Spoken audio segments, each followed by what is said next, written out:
ይህ ደግሞ ምን እንደሆነ ታውቃላችሁ? ኦሬንጅ ነው። ኦሬንጅ ከጨመቃችሁ በኋላ ልጣጩን አትጣሉት። እንደዚህ ትከትፉትና መጀመሪያ በደንብ በቀጫጭኑ ከትፋችሁ መፍጨት። ከተፈጨ በኋላ እየቀናነሳችሁ ፍሪጅ አድርጋችሁ ለኬክ መስሪያ፣ ለዳቦ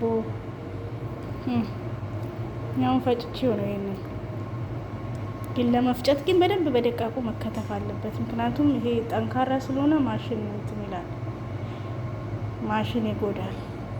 ይሄ የቡና መፍጫው ጠንካራው ማሽን ካለ ችግር የለውም ይፈጭላችኋል። ግን ይሄ የጁስ ማሽን ከሆነ ግን ትንሽ ስለሚጠነክር ሞተሩን ሊያበላሽ ይችላል የማሽኑ።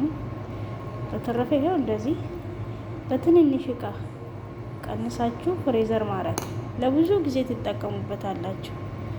እኔ እንደዚህ እያረኩኝ ለኬክ እጠቀማለሁ።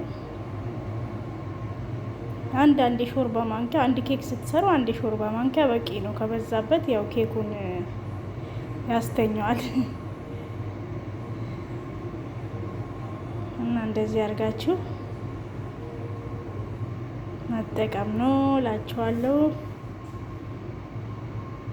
ፍሬዘር አስቀምጣችሁ ልትጋግሩ ስትሉ አስቀድማችሁ አውጥታችሁ ታች ማድረግ፣ አለዛ በማይክሮዌቭም ሞቅ ማድረግ ይቻላል።